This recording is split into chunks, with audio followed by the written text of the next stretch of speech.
Hey everybody, Brandon here. I believe it is the end of week 5. Hoping you got that correct. Week 5.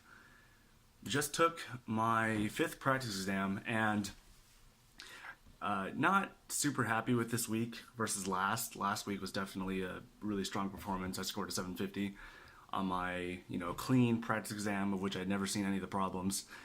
This week I scored a 700, so not really happy about that, but let's dive into it. Definitely a lot of learnings here, so I'm not super upset. To be honest, I could have predicted this. It did feel a little bit off when I was taking the test, viewing my performance. So I scored, I'm still happy. I scored a 48th in the quant, which, in the past practice tests, I had shown kind of a weakness in my quantitative skills on this portion of the test, whereas my verbals have generally been pretty stable at 41.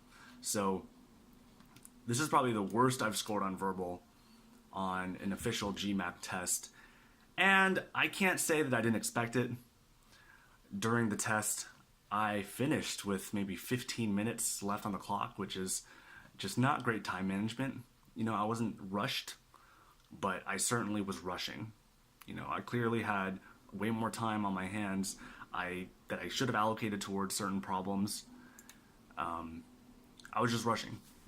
And I think part of that, I think last week I had kind of used a timing technique with my quantitative section that I used again on this one, where I sectioned off parts of my scratch paper and I used that to track the time in 4 question chunks.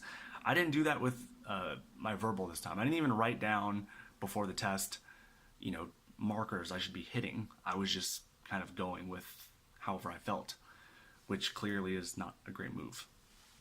So that is, very clearly something that I need to not do again. And clearly on test day, I need to stick to my timing strategies and, just make sure that I'm giving myself a fair shot. So I got 8 incorrect this time, which, isn't really that bad compared to what I got the last, my last few tests. When I was scoring 41 on verbal, I was getting about 6 incorrect.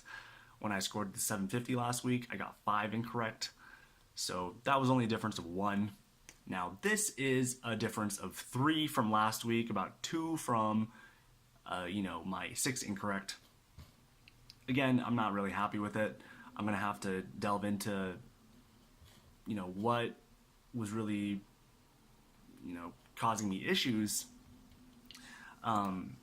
I feel really good about this quant. This is really awesome. 5 incorrect, had a really nice string of, solid answering. I feel really good about quant. This quant seems more stable, and it does seem, I feel much better about my quant now than my verbal in terms of just consistency. It just seems a lot more, it's just easier to reason things out. Whereas with the quant or the verbal, my ability to, let's just dig into which questions were actually wrong here. Sentence correction can be very difficult at times. There's not, I say I'm pretty strong in sentence correction, but there are certain sentences that are just really complicated and it's kind of a guessing game. And then there are certain critical reasoning and certain reading comprehension where, it's just, there's so much variance in the quality of those questions. It's tough. Sentence correction I would say is more like math in that they're very clear rules, but there are also a lot of rules that I've just never seen before. Like there are just certain sentence structures where it doesn't sound good and I don't have any immediate recollection of a rule that would indicate any particular answer. So reviewing my flagged questions, I'm just reviewing the verbal right now. So I didn't feel good about that. This question, that sentence correction was tough. Sentence correction.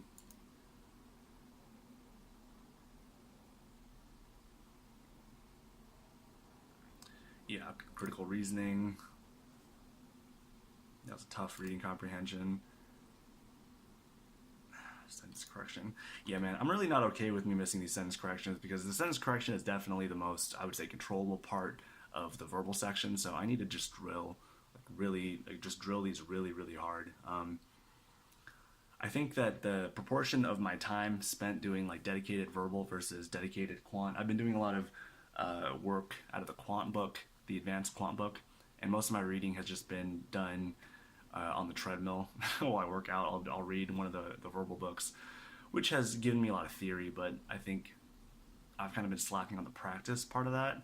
I think these next 2 weeks, I'm just really going to have to dig deep into practicing a lot of problems. And, I still need to, certainly with the quant, continue practicing the concepts out of the book. But, yeah, I need to just dial in right now. I think, yeah, this is not acceptable. Yeah, another sentence correction. Yeah, this is just bad. This is another one, though, that I didn't really feel very good about any of them.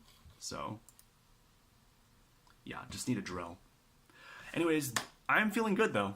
2 weeks, I'm seeing some stability in my quant, so I do feel very confident that I can score in the 48, 48 or higher on the test. Verbal, I still feel good about verbal. I just feel it's a little bit more random. That could be the. I mean, it might even just be the difference between taking a second GMAT attempt and a third GMAT attempt. If I get a good set of questions, I mean, I could. Yeah, really knock it out of the park. But yeah, this next week, planning on really drilling problems. I think I might even do. I might just try to just do as much practice tests as I can in the next 2 weeks. So I have 2 more practice tests for the GMAC. I'll probably do those on the weekend. I am taking the actual test on Monday after the second weekend. I have 2 more weekends left to go. I'm thinking, final practice test that Saturday morning, and then just really spend that Saturday and Sunday trying to recover from the last 2 weeks of grinding. I have a float tank, float tank sessions too. I'll definitely just use those to recover and, hopefully not burn myself out. Obviously, I want to do a lot of problems. I think getting through practice tests and then specifically drilling the sentence correction is going to be like the highest yield for me right now. So that is my week 5 review. Good luck in your studying. Hope you do well. I got to get back to my own. I got to go review this test. Talk to you later.